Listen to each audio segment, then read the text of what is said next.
जनसागराच्या साक्षीने उदयनराजेंचा उमेदवारी अर्ज दाखल. मुख्यमंत्री एकनाथ शिंदे, उपमुख्यमंत्री देवेंद्र फडणवीस, अजित पवार यांची प्रमुख उपस्थिती. नरेंद्र मोदी पंतप्रधान बनवण्यासाठी सर्वत्र उठाव झालेला आहे. मागच्या वेळेस देखील अशाच पद्धतीने सर्वे करण्यात आले, मात्र त्यापेक्षा जास्त जागा आल्या. ज्या पद्धतीने सर्वे केला होता मागच्या वेळेस 42 जागा आल्या. यावेळी सर्व सर्वे फेल जाणार आहेत. आरोप करणाऱ्यांनी आतापर्यंत काय केलं? महायुतीच्या सरकारने आतापर्यंत केलेली कामे लोकांच्या समोर ठेवलेली आहेत. आम्ही फेसबुक लाईव्ह जात नाही, पण आम्ही फेस टू फेस लोकांना जाऊन भेटणारे लोक आहोत. आतापर्यंत अनेक वर्षांपासून जे काम झाले नाही ते आम्ही करून दाखवले.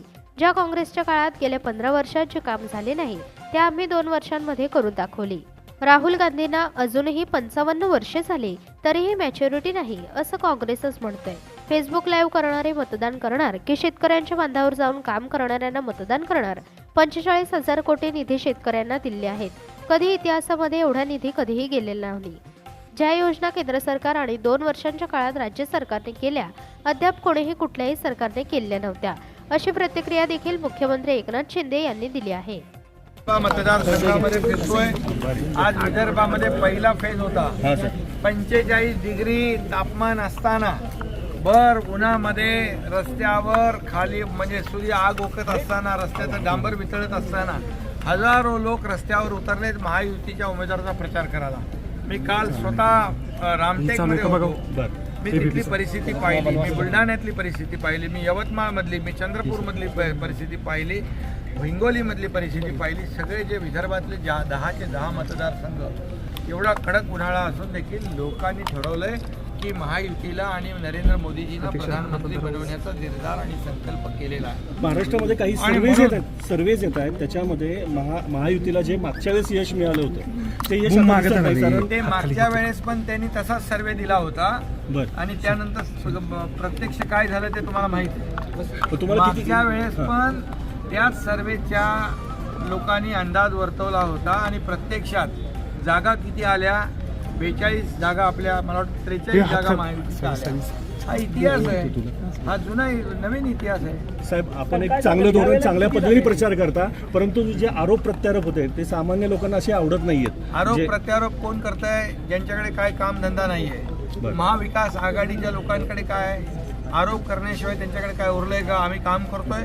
महायुतीच्या सरकारने गेल्या 2 वर्षामध्ये केलेली कामं लोकांसमोर आहेत. शेतकरी आहे, कष्टकरी, कामगार, महिला भगिनी, तरुण वर्ग, ज्येष्ठ सगळ्यांसाठी आम्ही योजना सुरू केल्या.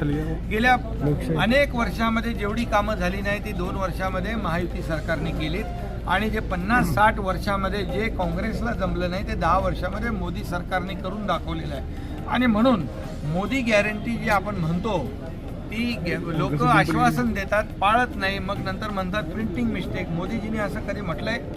मोदीजींनी आज आपण पाहतोय की पुढचे 5 वर्ष 80 कोटी लोकांना मोफत धान्य देण्याचा ऐतिहासिक निर्णय घेतला आहे.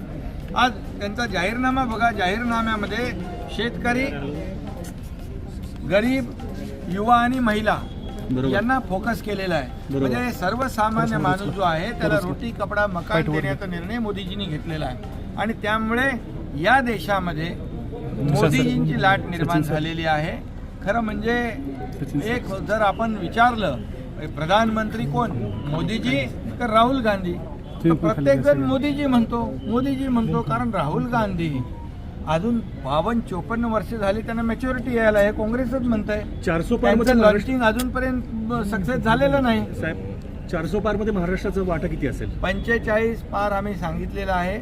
तुम्हाला मी सांगतो की तुम्ही बघा वातावरण आणि हे तुम्ही सर्वे वगैरे ठीक आहे, वरच्यावर सर्वे येत असतात, परंतु जे लोकांमध्ये तळागाळातल्या लोकांमध्ये जी महायुतीच्या बाबतीमध्ये भावना आहे, गरीब असणाऱ्यांना लोक मतदान करणार, फेसबुक लाईव्ह करणाऱ्यांना मतदान करणार का फेस टू फेस लोकांना भेटणाऱ्यांना मतदान करणार?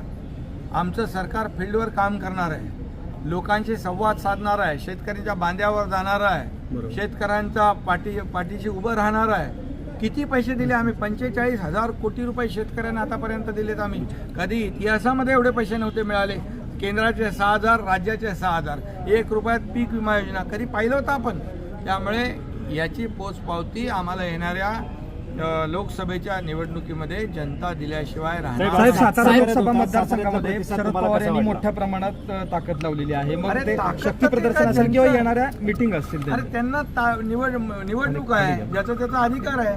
परंतु इथे आमचे 4 आमदार आहेत, तगडे आमदार, स्ट्रॉंग आमदार आहेत आणि ते या मतदारसंघामध्ये लोकसभा मतदारसंघात जनतेचा प्रतिसाद आज तुम्ही पाहिला.